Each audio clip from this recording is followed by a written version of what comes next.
Hey, amazing viewers! Before we go into this riveting narrative, drop your location in the comments below. We love connecting with you all around the world. Also, if this is your first time here, press the subscribe button and join our incredible journey. Let's hit 10,000 subscribers this month together. Your support means everything. The man who had everything but lost the most. It was a cold, misty morning at Rosewood Cemetery. The air hummed heavy with moisture, dampening the stone pathways and darkening the engraved names on the weathered tombstones. A lone man stood near the far end of the cemetery, his polished black shoes sinking slightly into the softened earth. He was overdressed for a visit to a grave, but that was always his way. Tailored suits, silk ties, a look of quiet dominance that never faded, even here. His name was Nicholas Whitmore, and for decades he had been a man of absolute control. A billionaire real estate mogul. A self-made tycoon. The kind of man people envied, feared, and respected. But not here. Not in this place, where his wealth meant nothing, where his success mocked him. Here, in front of the polished marble headstone of his only son, he was just a grieving father. Jonathan Andrew Whitmore, 1995. 2022. A light gone too soon, but never forgotten. Jonathan had been the only thing in his life that mattered beyond money, beyond deals and acquisitions. He had been the last pure thing in Nicholas's world, and 3 years ago, that world had shattered when he lost him. A tragic accident. At least, that's what the reports had said, but Nicholas never accepted it. How could he? His son had died alone. No one had called for help. No one had been there to save him. It haunted Nicholas day and night. The what-ifs. The regrets. He kneeled by the grave, running a hand over the stone, as if he could still touch the boy who used to hold his hand so tightly as a child. "I miss you, son," he whispered, his voice breaking. Then he heard it. A rustling. A small, almost imperceptible movement behind him. Nicholas turned sharply. His instincts, honed by years of being surrounded by deceitful people, were on high alert. At first, he thought the cemetery was empty aside from himself. But then his eyes landed on something, or someone, sitting against the side of a neighboring tombstone. It was a girl. She was young, no more than 17 or 18. Her clothes were tattered, layered in a way that suggested she had been wearing the same few garments for weeks, maybe longer. Her hair was tangled, her skin pale with the kind of exhaustion that only came from prolonged hunger. A dirty, oversized hoodie swallowed her frame, and her arms were wrapped around herself as though she were bracing against an invisible storm. And yet it wasn't her condition that struck Nicholas first. It was her eyes. They were large, haunted, and unmistakably familiar. For a moment, Nicholas couldn't place why, but something about her sent a shiver down his spine. "What are you doing here?" he demanded, his voice sharper than intended. The girl flinched but didn't cower. Instead, she met his gaze, her lips parting slightly, as if she wanted to speak but couldn't find the words. Nicholas felt a strange unease crawl up his neck. He had dealt with all kinds of people in his life. Conmen, desperate opportunists, and those who thought they could get something out of him. But this was different. "I ask you a question," he pressed, stepping closer. The girl hesitated before finally whispering, I didn't mean to disturb you." Her voice was soft, barely more than a breath. Nicholas narrowed his eyes. "Are you homeless?" She nodded slightly, but there was something odd about her posture, as if she were preparing herself for a judgment that had already been passed 1,000 times before. He exhaled, glancing around. It wasn't uncommon to see the homeless drifting through public places, but a cemetery. And so close to Jonathan's grave. Something about it didn't sit right with him. "Why are you here? Do you know who this is?" He gestured toward the tombstone. The girl swallowed hard. "Yes." Nicholas froze. His heart pounded as a terrible thought surfaced. Had she known Jonathan? Had she been part of his life? How? he asked, his voice dropping to a near whisper. The girl looked down, as if choosing her words carefully. Because, she hesitated, then took a deep breath. Because he saved me once. Nicholas felt his breath hitch. Jonathan saved her. He had never mentioned anyone like her, never spoken of someone in need. His son had always been kind, but Nicholas had been too consumed by his work to truly understand his life. What do you mean he saved you? Nicholas demanded, his pulse quickening. The girl clenched her hands together. He found me when I had nowhere to go. He gave me food, a place to sleep for a few nights. He told me that I mattered when no one else did. Nicholas felt something heavy press against his chest. This girl was a part of his son's story that he had never known. But before he could respond, she said something that made his entire world stop.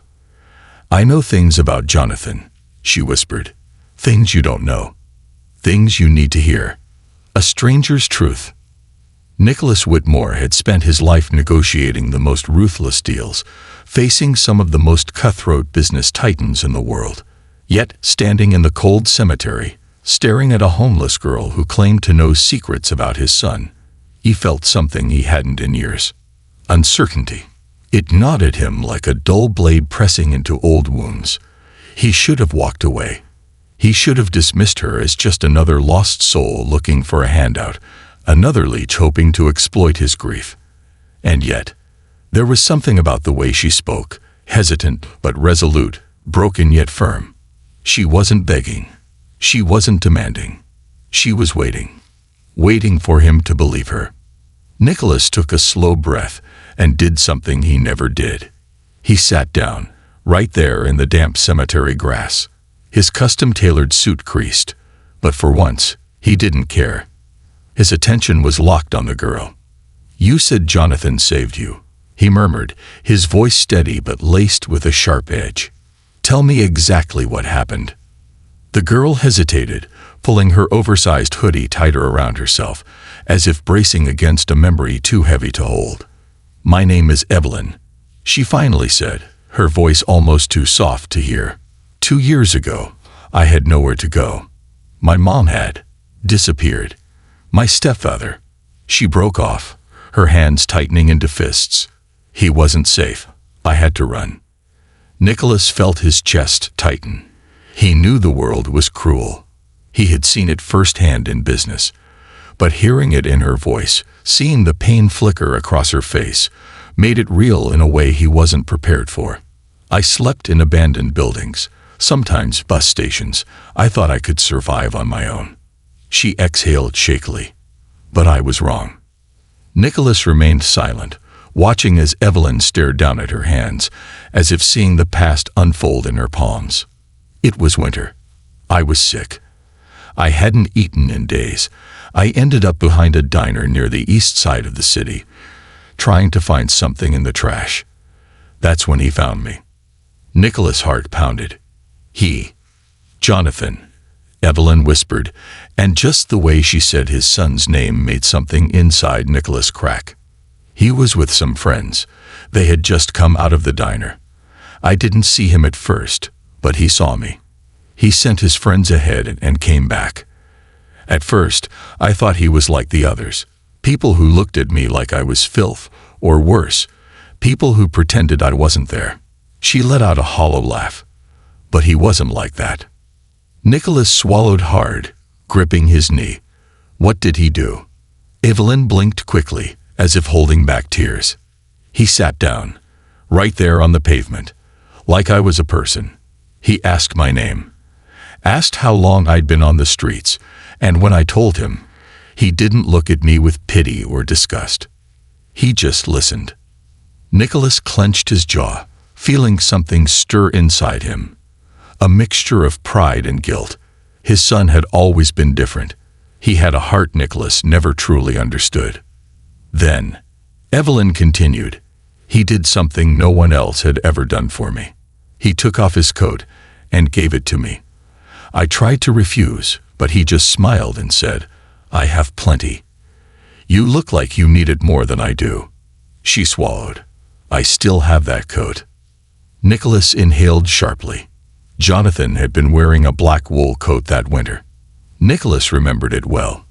He had bought it for him himself, in one of the finest stores in New York. And now, that same coat was keeping this girl warm, long after his son was gone. I thought that was it, Evelyn admitted. That he'd walk away like everyone else. But he didn't. He took me inside the diner, ordered food for me, and made sure I ate. It was the first real meal I had in weeks. Nicholas felt his throat tighten. He told me I deserved better, Evelyn whispered. That I shouldn't give up. That there were people who cared, even if I hadn't found them yet. A single tear slipped down her cheek, but she quickly wiped it away. He gave me money. Not just a few dollars, but enough to get a motel room for a few nights. He told me, use this to rest. Get off the streets for a little while. I didn't want to take it, but he insisted. She let out a shaky breath. That night, I slept in a real bed for the first time in over a year. Because of him. Silence hung heavy between them. Nicholas' hands trembled slightly. He clenched them into fists, trying to process everything she had just said. This girl, this stranger, had a piece of his son's life that he had never known. Jonathan had helped her. Not for recognition, not for reward, but because that was who he was. And Nicholas had never even known. Why didn't he tell me? He asked, his voice barely above a whisper. Evelyn gave him a sad smile. Because he wasn't doing it for anyone else. He wasn't like that. Nicholas shut his eyes, pain slicing through him like a knife. He had spent so much time building his empire, making deals, expanding his fortune. He thought he had done it for Jonathan. But now he realized that in doing so, he had missed the best parts of his son's life. Evelyn, he said, his voice thick with emotion. Why are you here now? Why at his grave? Evelyn hesitated. Then she reached into the pocket of her hoodie and pulled something out. It was old, folded carefully, the edges worn from being held too many times. She handed it to him. Nicholas unfolded it with shaky hands. It was a letter, written in Jonathan's handwriting, and it was addressed to her. Nicholas' heart pounded in his chest as he read the first line. Evelyn, if you're reading this, it means I'm not here anymore. His breath caught. Jonathan had known something. Something he had never told Nicholas. And now, this girl, this stranger, was about to reveal the truth. A letter from the dead. Nicholas Whitmore was not a man easily shaken. He had survived boardroom betrayals, market crashes, and the ruthless underbelly of corporate warfare. But nothing, absolutely nothing, prepared him for the weight of the letter in his hands. Jonathan's letter. His son's words. Written for a girl Nicholas had never known, a girl whose presence in this graveyard was forcing him to confront a truth he had long ignored. He hadn't known his own son at all. The wind picked up, rustling the trees, sending dry leaves scurrying across the gravestones. The world around him blurred as he stared at the paper. His breath came slow, unsteady. Evelyn sat silently beside him on the damp grass, watching. She didn't rush him. She didn't push. She just waited. Nicholas's fingers trembled as he unfolded the letter and began to read. Evelyn, if you're reading this, it means I'm not here anymore. I don't know what happened. Maybe it was an accident. Maybe I just ran out of time. Either way, I need you to know something before you forget me. You mattered to me. Nicholas clenched his jaw, his chest tightening as he fought back an unexpected wave of emotion. He swallowed hard and continued. You might think our meeting was small, that I was just some guy who helped you once and moved on. But that's not true. I never forgot you. I never forgot the way you looked at me when I gave you my coat, like no one had ever given you anything without expecting something in return. I never forgot the way you whispered thank you, like you hadn't said those words in a long time. That night, I went home and lay awake for hours thinking about you, about how unfair life is, about how people like my father sit in their glass towers, making decisions that crush people like you without a second thought. I never told him about you, because I knew he wouldn't understand. Nicholas felt his stomach drop. He could almost hear Jonathan's voice as he read, the careful scrawl of his handwriting a painful reminder of all the conversations they had never had. Had his son really thought so little of him? Had he been that blind? Evelyn, I don't know where you are right now, but I hope you're okay. I hope you're safe. I hope you found a way to survive. But if you didn't, if you ever need help, go to my grave. My father visits there sometimes. If there's anyone left in this world who might listen, it's him. I know he won't believe you at first. He'll be cold. He'll be skeptical. But don't give up on him, because deep down, he's just a man who's forgotten how to care. Remind him. And if you can, forgive him. He'll need it. Jonathan. Nicholas exhaled sharply, his fingers tightening around the edges of the letter. The world tilted slightly. The breath in his lungs felt too thick, too heavy. Jonathan had left this letter for her. He had known something was coming, or at least suspected it. And worst of all, he had been right about Nicholas, about his doubts, his inability to see beyond his wealth and power. Evelyn sat quietly beside him, staring at her hands. I didn't want to come, she admitted. I didn't think it would matter. I didn't think you would matter. Nicholas remained silent. But I had nowhere else to go, she continued. And when I found his grave, I couldn't leave. Nicholas ran a hand down his face, trying to steady himself. He had spent the last 3 years drowning in guilt, blaming the universe for taking his son. But now, sitting here with this girl, this living piece of Jonathan's story, he realized something awful. Jonathan had been trying to tell him something all along. And Nicholas had never listened. The silence stretched between them, thick and unspoken. Finally, Nicholas spoke. His voice was hoarse. Where have you been staying? Evelyn hesitated, her eyes darting away. Different places. Shelters when I can. Sometimes abandoned buildings. Nicholas closed his eyes. His son had given this girl shelter for a few nights, had given her money, a coat, hope. And what had Nicholas done for her? Nothing. The weight of it was unbearable. You're coming with me, he said abruptly. Evelyn's head snapped up. What? You heard me. He stood up, dusting off his slacks. You're not sleeping in the streets anymore. I won't allow it. She blinked up at him, suspicious. Why? Because you feel guilty. Nicholas inhaled sharply. Because my son would have wanted me to. She studied him for a long moment. Then, cautiously, she got to her feet. Okay, she murmured. But I'm not a charity case. Nicholas gave a humorless laugh. Trust me, I don't do charity. Evelyn smirked slightly. Then why are you helping me? He met her gaze. Because it's time I finally listened to my son. For the first time in years, Nicholas Whitmore had no business meeting to attend, no deal to close. Instead, he walked out of that graveyard with something far more valuable than wealth. A second chance, a broken past. Nicholas Whitmore had always been a man who walked with purpose. His entire life, every step he took had been calculated, deliberate, leading him to another deal, another acquisition, another triumph.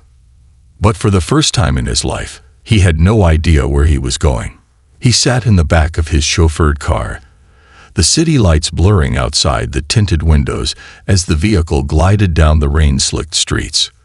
Across from him, Evelyn sat stiffly, her hands tucked inside the sleeves of Jonathan's old coat. The coat. The silence between them was thick.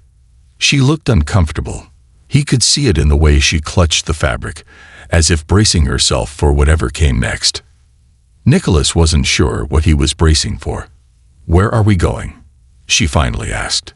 My house, he replied, the words foreign even to himself. She tensed. No offense, but I'm not exactly used to being taken in by billionaires. Nicholas exhaled, rubbing his temple. He wasn't used to it either. I don't expect you to trust me, he admitted, but you need a place to stay, and I have plenty of space." She let out a hollow laugh. "Yeah, I figured rich guys like you lived in castles." Nicholas almost smiled, but there was too much weight in the air. He had spent the past few hours questioning everything he thought he knew. About his son, about himself, about the life he had built, one that had been so focused on success that he had missed the most important moments with Jonathan. Jonathan had seen people, really seen them. Nicholas had only ever seen numbers. And now, for the first time in years, he wanted to change that. The car slowed as they pulled up to his estate. Evelyn's eyes widened slightly as she took in the sprawling mansion, the perfectly manicured hedges, the glowing lights stretching over acres of land. "Yeah," she muttered, "definitely a castle." Nicholas didn't comment. Instead, he stepped out of the car, the driver rushing to open the door for Evelyn. She hesitated before climbing out, her movements guarded, as if expecting this to be some kind of trick. Inside, the warmth of the house engulfed them. It had always been grand, but to Nicholas, it had never truly felt like a home. Not since Jonathan. As they walked through the marble-floored foyer, Evelyn's eyes flickered to the portraits lining the walls. Most were formal paintings of ancestors Nicholas barely remembered, but then her gaze landed on a framed photograph near the entrance. Jonathan. The picture had been taken 5 years ago, just before he left for college. His smile was wide, his blue eyes bright with laughter. He had always looked so alive, so full of possibilities. Nicholas swallowed hard. Evelyn reached out hesitantly, touching the edge of the frame. "He talked about you," she said quietly. Nicholas turned to her sharply. "What did he say?" She hesitated. He loved you, you know, even when he didn't understand you." Nicholas felt something break inside him. "I didn't deserve it," he murmured. Evelyn turned to face him fully, arms crossed. "Maybe not," she said bluntly, "but he gave it anyway." Nicholas stared at her. There was something about her honesty that cut deeper than he expected. He cleared his throat. "Are you hungry?" Evelyn blinked at the abrupt change of subject, then smirked. "Rich guy offering me food. Yeah, I'm not saying no to that." Nicholas gestured for her to follow him into the massive kitchen, where his private chef was already preparing dinner. The smell of roasted vegetables and seared steak filled the space. Evelyn hesitated. "This feels weird." Nicholas raised a brow. "Why?" She gave a half-laugh. "Because a few hours ago, I was trying to find a warm place to sleep, and now I'm standing in a billionaire's kitchen being served a 5-star meal." Nicholas sat at the island, watching as she finally sat across from him. She eyed the food carefully before taking a small bite. As she ate, he finally asked the question that had been burning in his mind. "What happened after Jonathan helped you? Where did you go?" Evelyn put down her fork, chewing slowly before answering. "I tried," she admitted. "I really did. After he helped me, I got off the streets for a little while. I even got a part-time job. But life doesn't just fix itself overnight." Nicholas listened. "My past caught up to me," she continued. "The same people I ran from, they found me. And I lost everything again." Nicholas felt a flicker of something dangerous. "The people you ran from, who were they?" She hesitated. "My stepfather. He was." She stopped, swallowing hard. "Let's just say he wasn't a good man, and he wasn't the kind of person who let things go." Nicholas tightened his grip on the edge of the counter. "Jonathan wasn't just nice to me," Evelyn murmured. "He saved me. If he hadn't given me that money, if he hadn't cared, I don't know if I'd still be alive." Nicholas felt a lump form in his throat. Jonathan had been the best parts of this family, and he had spent so much time being blind to it. Evelyn met his gaze. "I don't need your pity, Nicholas, but if you really want to do something, then listen to what your son tried to teach you." Nicholas inhaled deeply. "And what was that?" She leaned forward. "That people aren't just numbers. That the world is more than just wealth. That sometimes the people who need help the most are the ones society forgets. Nicholas stared at her. She was right. And for the first time in his life, he didn't have a business strategy or a calculated move to fix it. He only had one choice: to change. The legacy that lives on. Nicholas Whitmore had never believed in fate. He had always believed that life was a game of numbers, strategy, and power.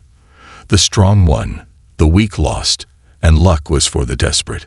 But as he sat across from Evelyn in his grand, towering mansion, watching the way she carried the weight of Jonathan's kindness, like it was the only thing that had ever truly saved her, he began to wonder if maybe, just maybe, his son had left him a lesson buried in the ashes of his grief.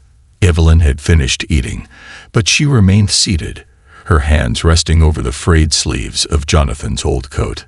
Nicholas, for the first time in his life, had no idea what to say. "You know," Evelyn murmured, breaking the silence, "I used to believe rich people didn't care about people like me." Nicholas didn't flinch. "Most don't." She nodded slowly. "But Jonathan did." Nicholas looked down at his hands, his grip tightening. "Yes, he did." Evelyn studied him for a long moment, as if deciding something. Then she reached into the inside pocket of the coat and pulled out a small, crumpled piece of paper.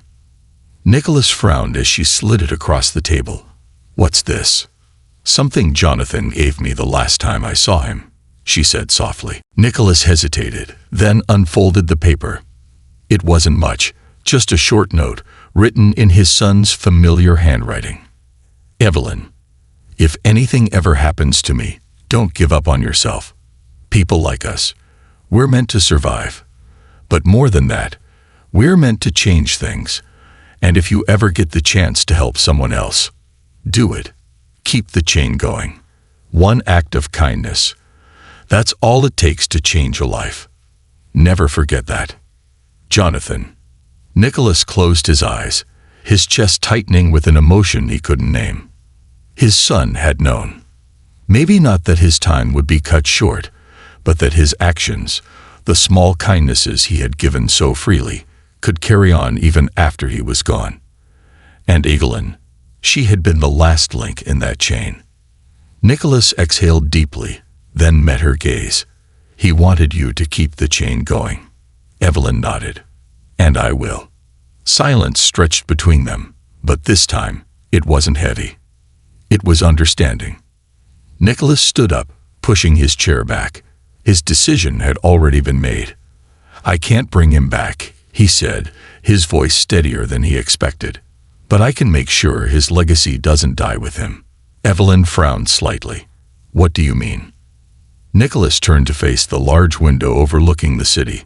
"I spent my whole life chasing wealth," he admitted, "building something I thought mattered. But I was wrong." He turned back to her. "Jonathan saw what I never did. And if I truly want to honor him, I have to change." Evelyn watched him carefully. "And how do you plan to do that?" Nicholas let out a slow breath. "By doing what he did. By seeing people. By helping them." He picked up his phone and made a single call. "Richard," he said to his assistant, "I want a full report on homelessness statistics in the city. Shelters, outreach programs, everything. And find me a list of organizations that need funding. We're starting something new." Evelyn stared at him. "You're serious?" Nicholas hung up the call. "I've never been more serious about anything in my life." For the first time in years, he felt something shift inside him. Not grief, not regret, but purpose. 1 year later, the shelter stood tall in the heart of the city, a symbol of something new, something different. It wasn't just another charity project, another building with a billionaire's name slapped across it for publicity. It was Jonathan's place, a home for those who had nowhere else to go. A place where second chances weren't just possible, they were promised.